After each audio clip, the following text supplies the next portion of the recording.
مدینے کی گلی میں پھر دوبارہ چلتے ہیں۔ حضرت عمر رضی اللہ تعالیٰ عنہ کا دربار لگا ہے۔ ایک شخص کو پکڑ کر لوگ لے آتے ہیں کہ اس شخص نے ہمارے باپ کو قتل کر دیا۔ حضرت عمر رضی اللہ تعالیٰ عنہ نے پوچھا کیا ماجرا ہے بھائی؟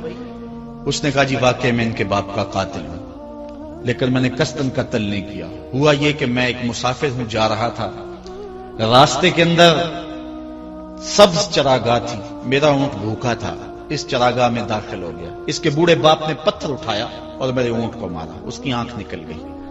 مجھے بڑا غصہ آیا، میں نے وہی پتھر اٹھا کر اس کے باپ کو دے مارا، لیکن وہ ایسے ٹکانے پہ لگا کہ اس کا باپ فوراً فوت ہو گیا۔ میرا قصد اور ارادہ نہیں تھا، لیکن بہرحال میں اس بات کا اقراری ہوں کہ میں نے اس کے باپ کو قتل کر دیا ہے۔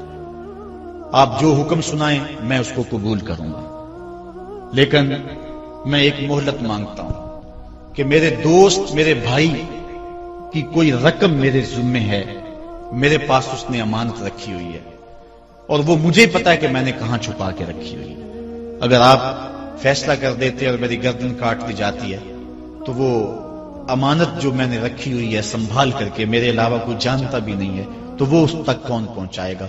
اگر آپ مجھے 3 دن کی مہلت دے دیں تو میں جا کر کے اس کی امانت اس کو واپس کر کے پھر واپس آؤں گا، پھر یہ پھندا پھانسی کا میں اپنے گلے میں ڈلوانے کے لیے تیار ہوں۔ حضرت عمر رضی اللہ تعالیٰ عنہ نے فرمایا کہ کوئی شخص تیری ضمانت دے دے تو ہم تجھے چھٹی دینے کے لیے تیار ہیں۔ اس نے دائیں بائیں دیکھا، پورے مدینے میں اس کا کوئی شناسہ ہی نہیں تھا، واقف ہی نہیں تھا، ایک اجنبی شخص تھا۔ حضرت ابو ذر غفاری کھڑے ہو گئے، کہا حضرت عمر میں اس کی ضمانت دیتا ہوں۔ ضمانت دے دی گئی، وہ چلا گیا۔ تیسرے دن وعدے کا جو وقت تھا، لوگ جمع ہو گئے، دربار لگ گئے، ابھی تک آنے والا نہیں آیا۔ لوگوں نے کہا ابو ذر تو نے غلطی کی ہے، ایک اجنبی کی ضمانت دی اور ابھی تک وہ نہیں آیا، اور میاں صاحب فرماتے ہیں ایک بار جو پھائیں اڑ جاندے اور پھر کدی نہ پھنس دینے۔ ظاہر ہے وہ چلا گیا، واپس تو نہیں پلٹ کے آئے گا، اسے پتا ہے کہ آگے سیدھی سیدھی میری موت ہے، تو تم نے یہ کیا غلطی کی؟ خیر آپ نے فرمایا کہ اگر وہ نہ آیا تو یہ پھانسی کا پھندا میرے گلے میں ڈال لینا، لیکن بہرحال میں نے اس کی ضمانت دی۔ کچھ عرصہ بیتا کہ دور سے گرد و غبار اڑتا ہوا دکھائی دیا۔ جب صورت واضح ہوئی تو وہی شخص تھا۔ حضرت عمر فاروق رضی اللہ تعالیٰ عنہ کے دربار میں کھڑا ہو کہنے لگا حضرت کسی وجہ سے تاخیر سے پہنچا ہوں، معذرت چاہتا ہوں، اب جو حکم ہے پورا کیجیے۔ حضرت عمر رضی اللہ تعالیٰ عنہ اس کے پھانسی کے احکامات جاری کر چکے تھے۔ آپ نے فرمایا کہ ابو ذر یہ بتا کہ تو نے اس کی ضمانت کیسے دی جب تو اسے جانتا نہیں تھا؟ تو سنو حضرت ابو ذر غفاری نے کیا کہا ایک اجنبی میرے محمد کے مدینے میں پناہ مانگ رہا تھا، اور اس نے چاروں سمت دیکھا اور کوئی شخص نہیں تھا جو اس کو امان دیتا اور اس کی ضمانت دیتا، تو میں نے اس لیے ضمانت دے دی کہ نہ بھی آیا تو اپنی جان چلی جائے گی، کل کو یہ تو نہیں کہے گا کہ محمد کے مدینے میں کسی نے ضمانت مانگی تھی، پورے شہر میں کوئی ضمانت دینے والا نہیں تھا۔ اس کو کہا کہ انہوں نے تو ضمانت دے دی، میاں اب تو بتا کہ تو چلا گیا تھا، تجھے جانتا کوئی نہیں تھا، نہ پلٹ کے آتا تو تجھے کوئی پوچھنے والا نہیں تھا، تو تو نے یہ دوبارہ موت کے منہ میں کیوں اپنا سر رکھا ہے؟ تو اس نے کہا کہ میں نے کہا کہ ایک اجنبی کی ضمانت ایسے شخص نے دی ہے جو مجھے جانتا بھی نہیں ہے، اور اگر میں نہ گیا تو لوگ قیامت تک اجنبیوں پر بھروسہ نہیں کریں گے کہ اجنبی یوں سلوک کیا کرتے ہیں۔ تو حضرت عمر رضی اللہ تعالیٰ عنہ اس کے پھانسی کے احکام جاری کیے، تو جن کے باپ کو قتل کیا تھا وہ بیٹے کھڑے ہو گئے، کہنے لگے تاریخ کی کالک ہم اپنے منہ پہ ملیں گے، ہم بھی اپنے باپ کے قاتل کو معاف کر دیتے ہیں۔ یہ ہماری تاریخ ہے، یہ ہماری کہانی ہے، لیکن آج ہم کس جگہ پہ کھڑے ہیں اور کیا ہماری صورتحال ہے؟ نہ ہمارا کردار رہا اور نہ ہمارا کوئی تشخص رہا۔ آج ہم نے اپنا تشخص بھی مٹا کے رکھ دیا، اپنے طرز زندگی بھی بدل دی، نہ ہماری باطن کی وہ روشنی رہی، نہ ظاہری وہ صورت رہی کہ ہم پہچانے جائیں کہ حضور کے غلام ہیں، بلکہ آج بھانت بھانت کی بولیاں بول رہے ہیں۔ اقبال نے کیا کہا تھا؟ اپنی ملت پر قیاس اقوام مغرب سے نہ کر، خاص ہے ترکیب میں تجھے قوم رسول ہاشمی۔ ایک وہ حدیث میں نے آپ کے سامنے رکھی جو حضور کا فرمان ہے، الشیطان جاسم علی قلب ابن آدم، انسان کے دل پر شیطان قبضہ جماتا ہے، جب یہ غافل ہوتا ہے تو وسوسہ اندازی شروع کرتا ہے، اور دل اگر پورا سیاہ ہو جائے تو پھر شیطان کے لیے معاملہ ہی آسان ہو گیا، کیونکہ سمجھو کہ دل کے قلعے کی دیواریں منہدم ہو گئی، اب شیطان جدھر سے مرضی آئے جدھر سے مرضی جائے۔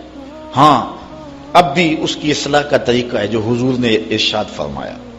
آقا کریم علیہ السلام نے ہمیں کسی معاملے میں بھی حضور نے تنہا نہیں چھوڑا۔ آقا کریم ارشاد فرماتے ہیں کہ لِكُلِّ شَيْءٍ سِقَالَةٌ وَالسِّقَالَةُ الْقُلُوبِ ذِكْرُ اللَّهِ، ہر شے کو زنگ لگ جائے تو اس کا زنگ کسی نہ کسی شے سے اتارا جاتا ہے۔ کپڑے میلے ہو جائیں تو صابن وغیرہ سے صاف کر لیتے ہیں، یہ لوہا میلا ہو جائے تو ریگ مار سے صاف کر لیتے ہیں، ہر شے کا زنگ کسی نہ کسی شے سے اترتا ہے۔ اب دل اگر میلے ہو جائیں گناہوں سے تو کیسے دل پاک ہوں گے؟ سقالۃ القلوب ذکر اللہ، کہا اللہ کا ذکر کرو دل ستھرے ہو جائیں گے، دل پاک ہو جائیں گے، جتنا زیادہ ذکر کرو گے اس قدر دل جلا پائیں گے اور دل نور پائیں گے۔ اور بزرگ صوفیہ فرماتے ہیں جب کوئی بندہ ذکر کرنے بیٹھتا ہے اور ایک مرتبہ کہتا ہے اللہ، تو اللہ تعالیٰ اس کی طرف نظر رحمت سے دیکھتا ہے، اور جس کی طرف اللہ نظر رحمت سے دیکھتا ہے اس کے 70 گناہ جل کے راکھ ہو جاتے ہیں۔ تو ایک مرتبہ اللہ کہنے سے 70 گناہ مٹ گئے، پھر یہ بار بار تکرار کرتا رہا تو دل جو ہے وہ آہستہ آہستہ مصفہ ہونا شروع ہو جاتا ہے، دل سیکل ہونا شروع ہو جاتا ہے، دل پاکیزہ ہونا شروع ہو جاتا ہے، اس کے اوپر سے غلاظت، گندگی اور جو دل کے اوپر چڑھا ہوا غلاف ہے وہ اتر جاتا ہے، اور دل پھر انوار پانے لگتا ہے، پھر اس کو ذکر بھی چاشنی دیتا ہے، اس کو فکر بھی لذت دیتا ہے، اس کو نماز اور سجدے میں بھی سرور ملتا ہے۔ جب دل پر نور نہ ہو تو پھر شکایت یہ ہوتی ہے نماز پڑھتے ہیں سرور نہیں ملتا، نیک عمل کرتے ہیں لطف نہیں آتا۔ اصل وہ دلوں کے اوپر حجابات آ چکے ہیں، دلوں کے اوپر پردے آ چکے ہیں، اگر وہ اتر جائیں اور وہ کثرت ذکر کے ساتھ جو ہے وہ پردے اتریں گے۔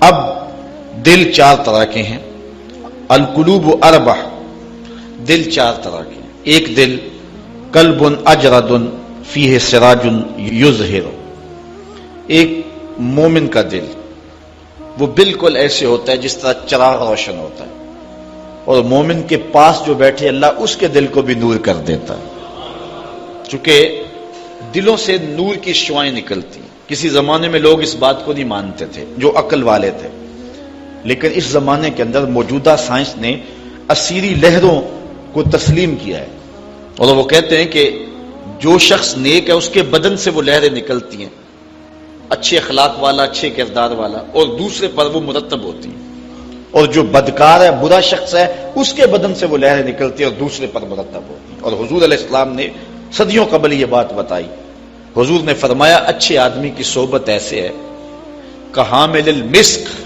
جس طرح کستوری والا شخص ہوتا ہے، عطار کی طرح ہے کہ اس کے پاس اگر آپ بیٹھیں تو خوشبو آتی رہے گی۔ فرمایا یا تو تمہیں دے گا تحفہ، یا تم اس سے خرید لو گے، یا نہ وہ تحفہ دے گا نہ تم خریدو گے، لیکن جب تک بیٹھو گے مشام جام معطر رہیں گے، اور گھر آؤ گے تو لباس میں خوشبو بسی ہوئی ہوگی۔ اس لیے اچھے بندے کی صحبت کو حضور نے جو ہے وہ کستوری والے عطار سے حضور نے تشبیہ دی، اور جو برا شخص ہے اس کی مثال حضور علیہ السلام نے بھٹی والے سے مثال دی کہ جو شخص بھٹی والے شخص کے پاس بیٹھے گا یا تو کچھ چنگاری اڑے گی اور اس کے جسم اور کپڑوں کو جلا دے گی، اور اگر چنگاری اڑ کے اس کے بدن کو نہ بھی جلائے تو جتنی دیر بیٹھا رہے گا اس کی بدبو، اس کا دھواں اس کے لیے پریشانی کا باعث رہے گا۔ اس لیے اچھے آدمی کی صحبت کو اختیار کرنے کا حکم دیا۔ ہمارے مشائخ نقشبندیہ کا طریقہ یہ ہے، وہ کہتے ہیں کہ اچھے آدمی کی صحبت میں جا کے بیٹھ جاؤ، نہ تم کوئی بات کرو نہ وہ کوئی بات کرے، اس کے باوجود بھی من میں روشنیاں ہوں گی، من میں اجالے اتریں گے۔ اللہ اکبر۔ وہ میاں صاحب نے کہا تھا نا، چنگے بندے دی صحبت یارو جویں دکان اتاراں، سودا پاویں مول نہ لئیے ہلے آن ہزاراں۔ تے برے بندے دی صحبت یارو جویں دکان لوہاراں، تے کپڑے پاویں کنج کنج بئیے چنکاں پین ہزاراں۔ تو اب جل جانے کا اندیشہ بہر صورت موجود ہے۔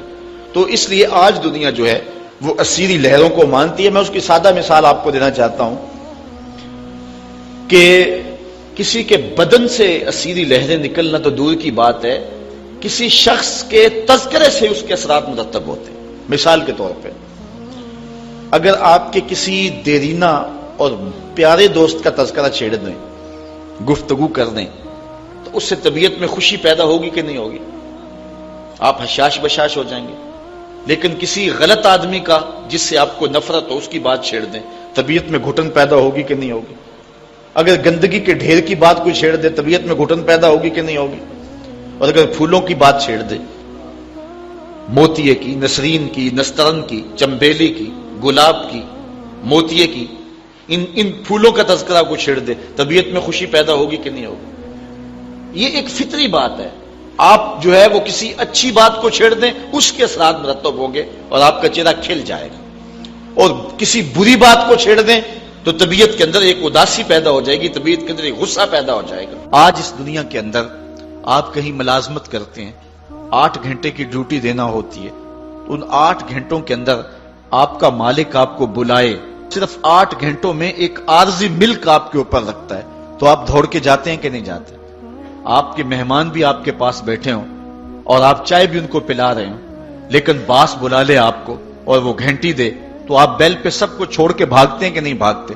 مہمانوں سے بھی معذرت کرتے ہیں، مجھے باس نے بلایا، آپ دوڑتے جا رہے ہیں۔ یار ایک دنیا کا باس بلائے تو مہمانوں کو چھوڑ کے، چائے کو چھوڑ کے، مرغن غذاؤں کو چھوڑ کے، سب کو چھوڑ کے بھاگ جاتے ہیں، اور رب کا نمائندہ پکارے حیا علی الصلاۃ اور حیا علی الفلاح، جو بندہ اس کے حضور نہ جائے کتنا بڑا بد نصیب ہے، کتنی بد نصیبیاں اس کا مقدر ہیں کہ جو اس کے حضور۔ لیکن یہ اللہ تعالیٰ جل شانہ کی رحمت کی عمومیت ہے۔ اگر آج 8 گھنٹے کے لیے آپ کہیں ڈیوٹی کرتے ہیں، وہ آپ کو آواز دے اور آپ نہ جائیں، تو وہ آپ کی نوکری ختم کر دے گا، آپ کو سخت سرزنش اسی وقت کرے گا یا پھر آپ کو فارغ کر دے گا۔ لیکن اللہ تعالیٰ جل شانہ اس کی نافرمانی پہ نافرمانی کرتے رہیں، کبھی اس نے رزق کے دروازے بند نہیں کیے، بلکہ جو نہیں مانتے ان کو اور زیادہ دے رہا ہے، چونکہ ان کا حصہ صرف دنیا پہ ہی ہے نا، آخرت میں تو حصہ ہی کوئی نہیں ہے۔ بلکہ فرمایا اگر مسلمانوں کی دل جوئی کا لحاظ نہ ہو تو میں کافروں کے گھروں کی سیڑھیاں بھی سونے اور چاندی کی بنا دوں، چونکہ انہوں نے دنیا کو دیکھا ہے، آخرت ابھی دیکھی نہیں ہے، ورنہ جو ان کے لیے آخرت میں رکھا گیا ہے، دنیا کی کوئی شے ان کے نزدیک حیثیت ہی نہ رکھے۔ بلکہ حدیث میں آتا ہے، صاحب مشکات نے اس کو لکھا کہ دنیا کے اوپر جس کو سب سے زیادہ تکلیفیں پہنچی ہوں گی وہ جنت میں لے جایا جائے گا، اور ایک مرتبہ جنت میں جو ہے وہ داخل کر کے نکال دیا جائے گا، اور کہا جائے گا کہ بتا دنیا کے اوپر تجھے بڑی تکلیفیں پہنچی؟ وہ کہے گا یا اللہ مجھے تو کوئی تکلیف پہنچی ہی نہیں ہے۔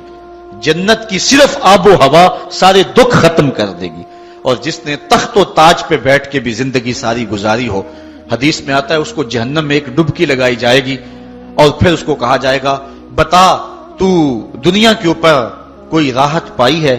وہ کہے گا مالک دنیا کے اوپر میں نے کوئی سکھ دیکھا ہی نہیں ہے۔ ایک غوطہ جہنم کے اندر دیا جائے گا، دنیا کے سارے سکھ ہی بھول جائے گا کہ میں وہاں بادشاہ ہوا کرتا تھا، میں وہاں حکمران ہوا کرتا تھا، پوری دنیا کو میں نے جو ہے وہ ریوڑ کی طرح ہانکا تھا اور انسانیت کا قتل کیا تھا، میری رونت اور میرا تکبر دنیا کو جکا دیتا تھا۔ اس کو کوئی شے اور اپنی کوئی آکڑ اور کوئی بات یاد نہیں رہے گی، صرف ایک ڈبکی کی بات ہے۔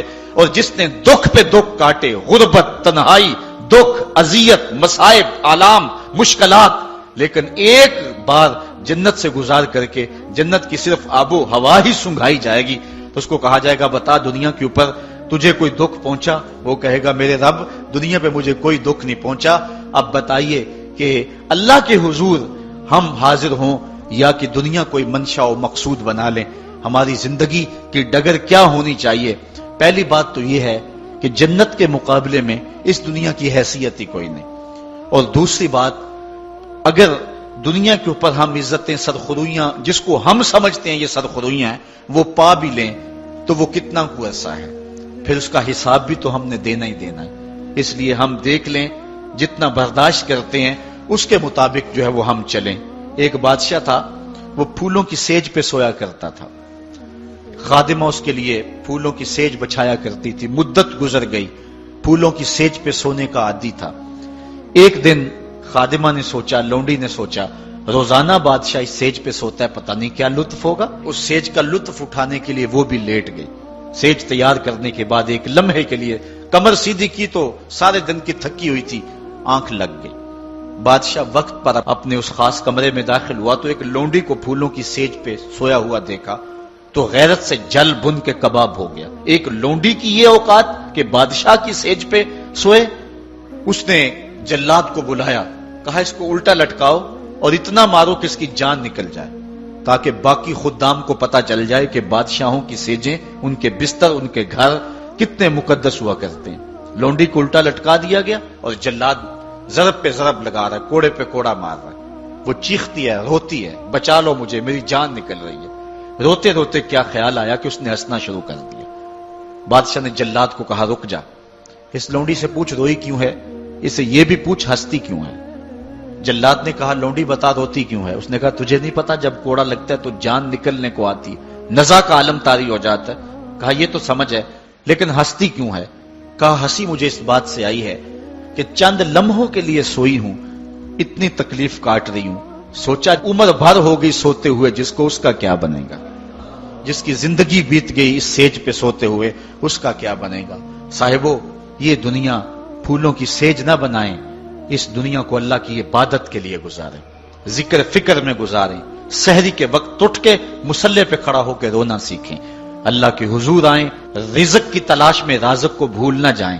تم سمجھتے ہو دکان بند کر کے چلے گئے تو شاید میری آج کی سیل کم ہوگی، سیل دینے والا، رزق دینے والا، رزق کے دروازے کھولنے والا وہ رب ہے۔ جاؤ اس کے حضور جاؤ اور جا کے اس سے مانگو، مالک، رزق کا مالک بھی تو ہے، تیرے ہاتھ میں سارے خزانے ہیں، میری مدد فرما۔ دیکھنا کہ رحمتوں کے کس طرح دروازے کھلتے ہیں اور جو تمہیں ملتا ہے اس میں برکت کتنی ہوتی ہے۔